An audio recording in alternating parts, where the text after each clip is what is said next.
श्री गंगानगर लोकसभा के लोकप्रिय प्रत्याशी भाई कुलदीप इंदौरा जी के समर्थन में एवं कुलदीप इंदौरा जी के कार्यालय उद्घाटन के अवसर पर उपस्थित सभी बुजुर्ग, नौजवान साथी, माताएं, बहनें और हमारे सभी सम्मानित मंच और सम्मानित हमारे नेता,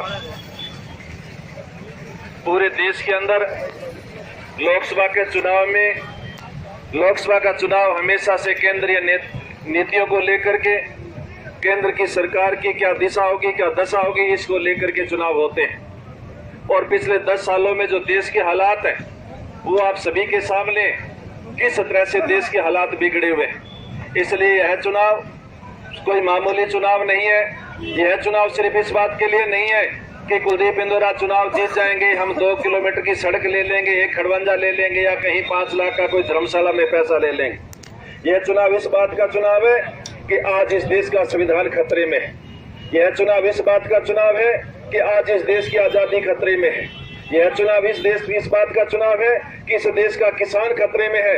यह चुनाव इस बात का चुनाव है कि इस देश का आर्थिक स्थिति खतरे में है। यह चुनाव इस देश का चुनाव है कि इस देश का चुनाव ही खतरे में है। यह चुनाव इस देश का चुनाव है कि इस देश की संवैधानिक संस्थाएं खतरे में है।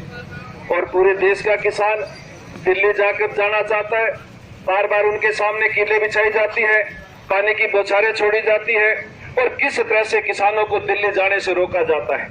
कि दिल्ली में इसलिए किसान जाना चाहता है, किसान ये पूछना चाहता है नरेंद्र मोदी जी से कि 10 साल पहले आपने वायदा किया था कि एमएसपी को लागू करेंगे, 10 साल में आपने एमएसपी को लागू नहीं किया। इसलिए किसान पूछना चाहता है कि बताओ आपने एमएसपी को लागू क्यों नहीं किया। किसान इसलिए दिल्ली आपसे बात करना चाहता है। किसान इस बात का जवाब चाहता है कि 10 साल पहले आपने कहा था किसानों की आय दुगनी कर देंगे, लेकिन किसानों की आय दुगनी नहीं हुई। किसानों की जेब में जो पैसा था वो भी आपने निकाल लिया।